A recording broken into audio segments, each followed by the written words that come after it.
Ko se zjutri z ženo kregava, naju ignorira. Noče mi pomagat, zlagat vsak dan, ki štepira. Zadnjič neki je grozil, da v doma bo pobegnil. Moja ga je ustavila, ker drugač bi ga pritegnil. Sploh me ne posluša, ko razlagam mu stvari. Nima pojma sploh, kak je živet v realnosti. Jaz sem eden redkih, ki resnico je spoznal. Sej sem jo edini tu na Facebooku prebral. Pa kaj je s temi froci, so čisto ponorel. Ja, krive so pa igrce, pa skozi ta mobitel. Noben ga ne ubogajo, itak ne znajo nič.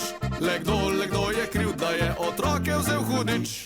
Ko je bil še manjši, ni bilo takega problema. Ves čas je bil tiho in ni težil obema. Če je bil kaj glasen, razigran ali pa zaspan, pred njegovo faco hitro dala sva ekran. Ampak z leti ta ukrep več nima take teže. Danes niti YouTube, niti iPad ne zaleže. Kot da hoče, da nekdo se vedno z njim ukvarja. V naši hiši, če pa kaj, se pa ne pogovarja. Pa kaj je s temi froci, so čisto ponorel. Ja, krive so pa igrce, pa skozi ta mobitel. Noben ga ne ubogajo, itak ne znajo nič.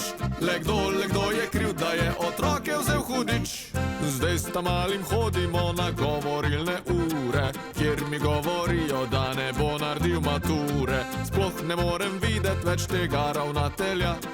Bože videl, ko omislim si odvetnika. Vsak dan znova hočem mu na silo dopovedat. Svet je tak, da vsak na sebe najprej more gledat. Ne zaupam šoli, družbi, niti svoji ženi. Moj otrok se najprej ne zgleduje kar po meni.